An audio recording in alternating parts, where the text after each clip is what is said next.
Hey guys, I'm Sifu Dong, and today we're talking about the traditional square horse stance. Now in Kung Fu, the square horse stance has a long history and it stems all the way back to the Shaolin temples. And it seems like that every art has some form of this stance. Now, one of the biggest arguments that's always going to be made is traditional training, is it practical? Well, we're going to explore that concept and we're going to find out if this is going to be a training must or a fighting bust. Let's go. All right, now, first up is the traditional. In traditional Chinese Kung Fu, there's two basic stages of square horse training. In the first stage, what we work on is leg strength, we work on endurance, and we also work on stability. And a lot of that is done by holding the stance for periods of time, testing how low you can go in that stance, and be able to perform that in forms. The second stage of training is actually mobility. So to be able to take that stability, take that strength, and also take that endurance and be able to move with it. Now, what we're going to do is we're going to go ahead and we're going to go over a basic square horse stance for those of you who may not know what a square horse stance is as of yet, or if you guys want to refine your own technique. But the way we're going to start this off is 4 basic steps. So we're going to go ahead and put the hands on our waist to start off with. We're going to walk our feet out. So we're going to go toes, heels, toes, heels. Now that last heel, we're going to line up everything so that way the toes are straight, the heels are in alignment, and we're going to sink our stance from here. Now what we're looking at is keeping the torso nice and straight, keeping the back straight, the knees pressed down, and again those toes pointing forward. Now traditionally we would hold this position, we would go as low as we can, making sure that the butt does not drop below the knees because then that's just poopy squatting. But what we want to do is we want to keep this nice and level where it gets its name square horse stance. So holding this position will help develop strength, will also help develop your endurance. Now moving on to the next stage is going to be mobility.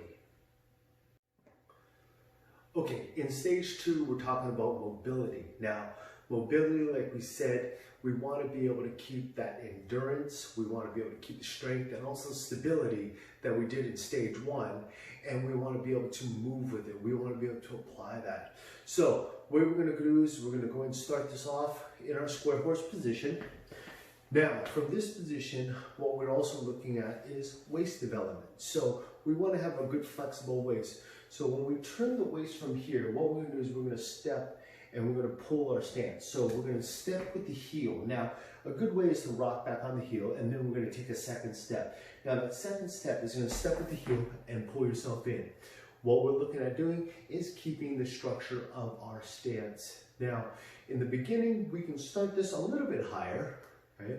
But later on, what we want to be able to do is keep that low stance, again, for development, for that strength and also that endurance. So we want to step and we want to be able to sink. What this also does is lower our center of gravity. So it gives us greater sense of stability. So now if we turn this way, again working on the waist flexibility, we're going to step with the heel, pull in and sink. Step, pull, and sink. Now this is one of the most basic ways in terms of working on mobility. This is a way that traditionally in Kung Fu, they used to hide their steps as they move.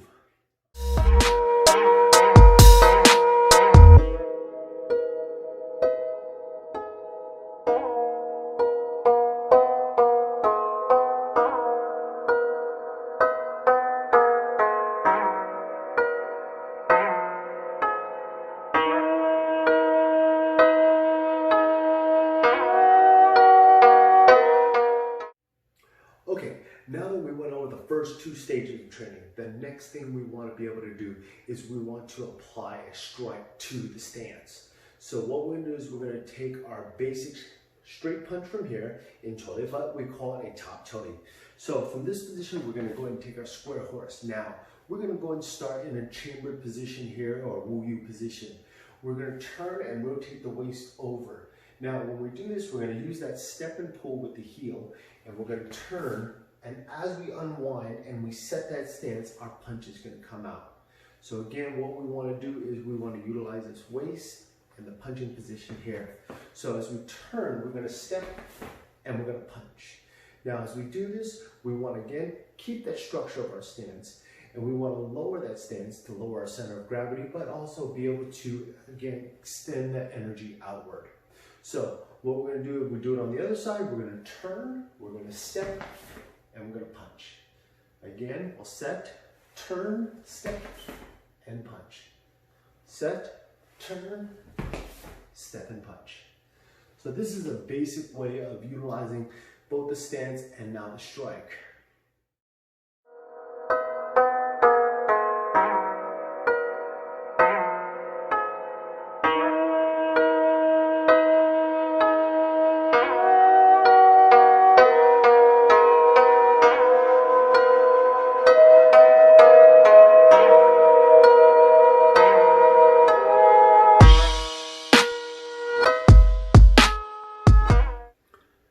Okay, here's the moment we all been waiting for. Is the square horse usable or applicable in a practical sense to defend yourself? Is it gonna work?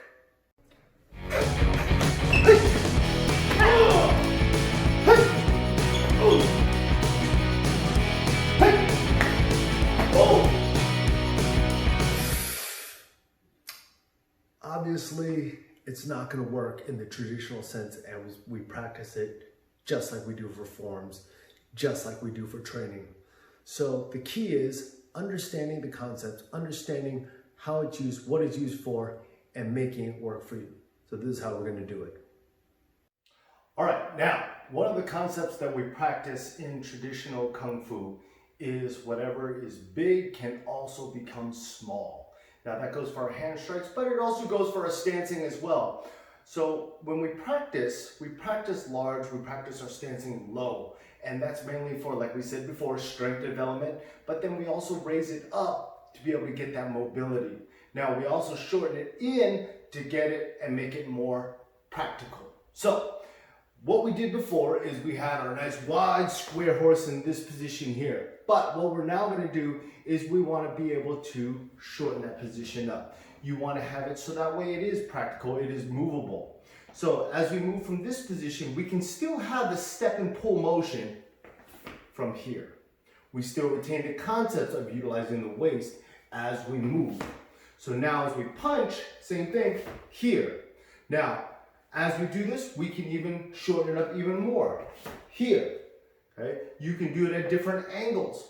So it allows you some mobility, but also flexibility with the technique as well.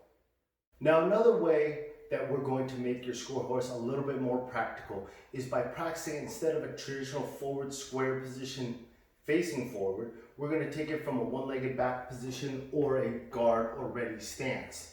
Now from this position, what this is going to allow you to do, again, look at things a little bit more mobile. So we want to be able to move forward with that step and pull. We want to be able to move backward with that step and pull. If we want to move to the side, we can move to the side, we can move to the side.